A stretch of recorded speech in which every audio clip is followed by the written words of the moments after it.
es factible, es decir, en el tema de, primero, el sustento legal, el tema de el riesgo procesal, la obstrucción a la justicia, por un lado, teniendo en cuenta que Nadine Heredia tiene otros casos por los cuales justamente no se le ha considerado que pueda cometer algunos de estas causales para ir a prisión preventiva. Y el otro tema, doctor Carrión, la figura de la pandemia que ha hecho que otros personajes con prisión preventiva hayan salido. ¿Cómo evaluar esas dos cosas, esas dos dimensiones, para ver si es que finalmente se le da o no prisión preventiva a Nadine Heredia, doctor? Has mencionado bien, Cristian, el hecho de citar los antecedentes de Nadine Heredia en base a pedidos previos ya de prisiones preventivas. Y es que definitivamente, a pesar de que en un primer momento, en otros casos ya se le había declarado fundada la prisión preventiva, debemos de tomar en cuenta que incluso el Tribunal Constitucional llegó a corregir las decisiones propias emitidas por el Poder Judicial. Eso definitivamente va a jugar un rol determinante también al pedido que ya el día de hoy se está viendo y que lo está dirigiendo el juez Sánchez Balbuena, a efectos de valorar si es que en el caso en concreto, en específico, a raíz del caso del gasoducto, vamos a poder encontrar algún ámbito, por ejemplo, obstruccionista en el que haya incurrido Nadine Heredia, eso en principio, o si podría concurrir el peligro de fuga respecto a ello. Eso en principio, ¿verdad? Y en segundo lugar, habría que valorar también si es que las decisiones que se han venido tomando a raíz de la pandemia pudieran aportar a favor de la no imposición de una prisión preventiva, porque vemos de que el virus aún sigue en pie, sigue latente, y no es de que hayamos pasado esta pandemia, y evidentemente el mandarla a prisión implicaría también un riesgo adicional que los jueces han ido resolviendo últimamente a favor de los imputados, ¿no? Correcto. Doctor Carrión, entonces, déjame insistir un poquito. Entonces, digamos, ¿es pertinente, tiene sentido que la Fiscalía haga este pedido y no se enfoque finalmente en el tema principal, la posible acusación? Yo creo que no, Cristian, en la medida en la que ya, mira, el 95% de personas que estaban en prisión preventiva durante esta pandemia han salido libres. Y el mensaje claro que ha mandado el Poder Judicial al equipo especial y también a la fiscal Giovanna Mori en este caso es de que, en definitiva, las prisiones preventivas no debieran ser un objetivo en sí mismo, sino que debieran de concentrarse en las acusaciones o en las investigaciones propias de los casos, porque también el esfuerzo logístico que implica presentar un pedido de prisión preventiva es inmenso y quita de alguna manera tiempo y espacio o margen de acción a la propia Fiscalía para concentrarse en el caso de fondo. Entonces, teniendo en cuenta estos antecedentes, las múltiples resoluciones que ha emitido el Poder Judicial, debemos de caer en cuenta de que existen pocas probabilidades de que también en este caso se pueda declarar fundado un pedido de prisión preventiva no solamente contra Nadine Heredia, sino también contra Castilla y también el Odoro Mayor. Bueno, déjeme ser un poquito más incisivo entonces, doctor. O sea, no vemos aquí desgraciadamente un modus operandi que el equipo Lavajato se niega finalmente a dejar de lado y enfocarse en lo que todas las voces medianamente coherentes y no finalmente partisanas de aplauso, ¿no? y pleitesía, finalmente le están diciendo, señores. Entonces, la pregunta es, ¿por qué lo hacen? O sea, no tenemos derecho como ciudadanos a pensar, a decir, oye, por favor, cambien este modus operandi, que esto ya parece, digamos, no un tema reiterativo y que finalmente no llega o no logra llegar al fin del proceso, que son las acusaciones. ¿Hay algo que criticarle al equipo Lavajato en esta línea, doctor? Mira, yo creo que cada institución responde a sus propios intereses y es evidente de que la Fiscalía va a tener que hacer todos los esfuerzos para legitimarse también en tanto enfoca los éxitos momentáneos a raíz de pedidos de prisión preventiva. Es un enfoque propio que la Fiscalía ha tenido ya desde hace mucho tiempo, al menos desde que comenzaron las investigaciones del caso de Lavajato y en las que está vinculado Odebrecht, como también es este caso que estamos viendo el día de hoy.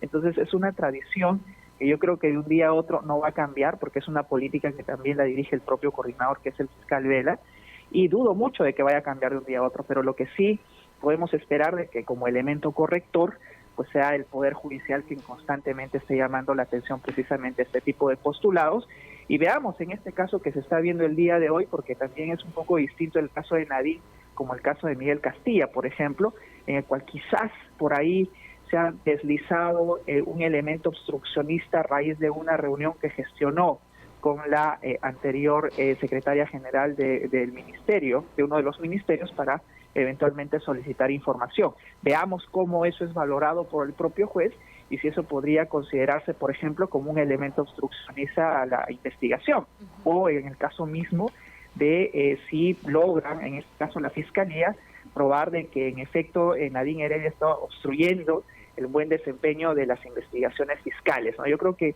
tienen un poco la valla alta los fiscales, eso hay que reconocerlo ahora a raíz de las resoluciones previas, y veamos cómo en este caso va a resolver el juez Sánchez Balbuena. Correcto, pero en absoluto ingresan las declaraciones que comprometen a la señora Heredia, las declaraciones del señor Jorge Merino, en tanto que estas requieren todavía un nivel de comprobación.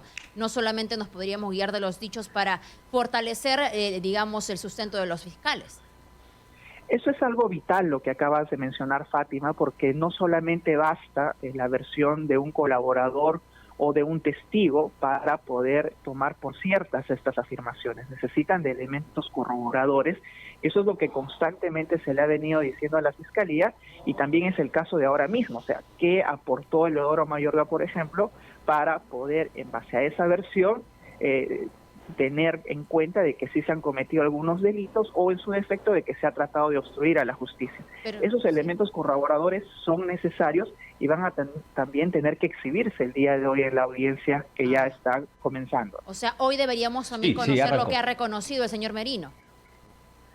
Hoy día tendríamos que saber eso, porque tiene que poner la Fiscalía toda la carne en el asador el día de hoy, ya no ocultar nada, porque en ocasiones pues quizás filtran algún tipo de información que pueda favorecerlos, pero es en la audiencia misma donde ya va a tener que sacar todos los elementos que tiene para poder sustentar su prisión preventiva. Esta audiencia y los actos procesales que la acompañan, ¿no hace más lento, digamos, el futuro de una acusación?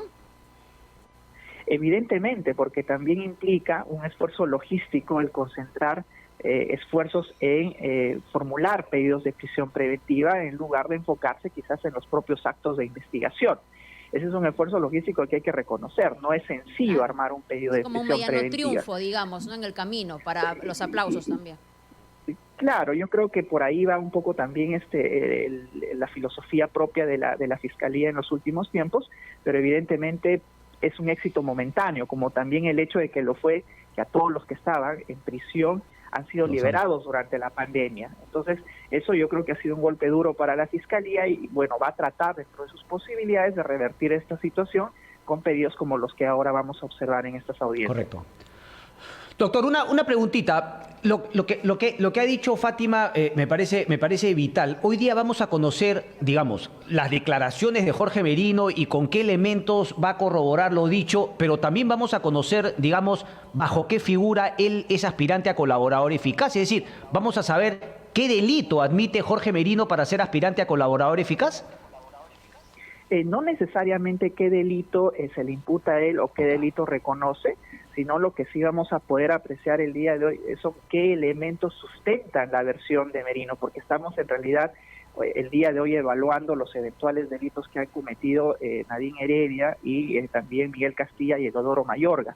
Pero hay algo importante en lo que debemos insistir, que independientemente de la sospecha o del grado de sospecha que pueda afianzarse en la audiencia del día de hoy para probar los delitos que han cometido los que están imputados, es de que para la imposición de una prisión preventiva necesitamos otros requisitos como el peligro de fuga o de la obstaculización probatoria.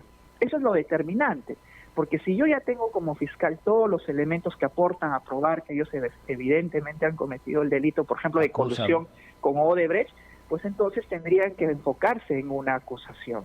El día de hoy los esfuerzos van hacia otra dirección, que es la dirección de probar si ha habido peligro de fuga o obstaculización probatoria, y como dijo Fátima, la logística que se mueve para probar ello implica un esfuerzo adicional que se está desgastando en lugar de redireccionarla realmente a la acusación propia del caso.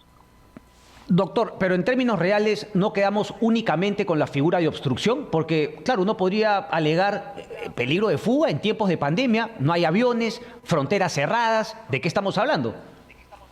Sí, es evidente de que pues en tiempos de pandemia este criterio del peligro de fuga ha ido reduciendo su importancia por las limitaciones que acabas de mencionar.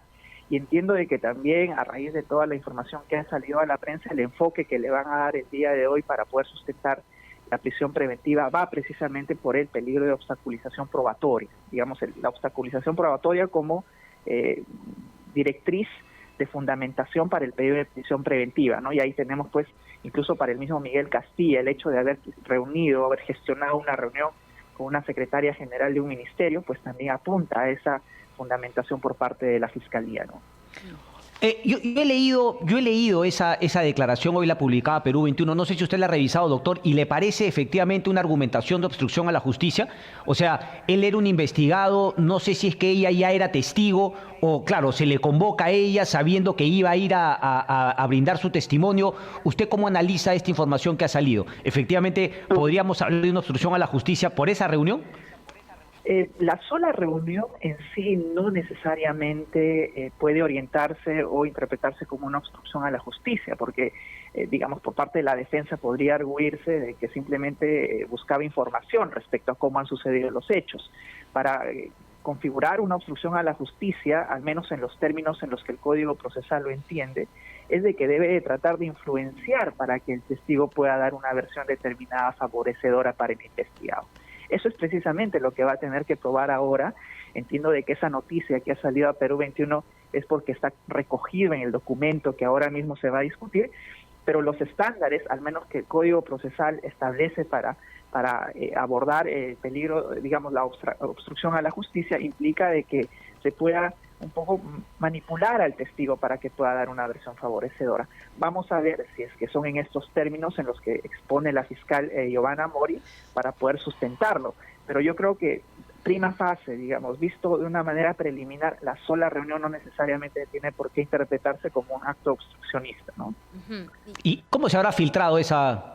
Porque también llama la atención, ¿no, doctor Carrión? Es decir, justamente un día antes de la audiencia, por si acá el tema no estaba muy fuerte respecto del juicio oral en sí, respecto de la audiencia en sí, bueno, suelto también una pepita para que haya de alguna manera también esta duda mediática.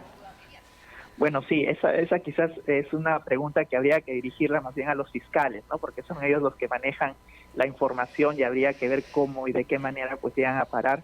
Pero ¿ha habido un modus operandi que también nos podría hacer sospechar de esta práctica?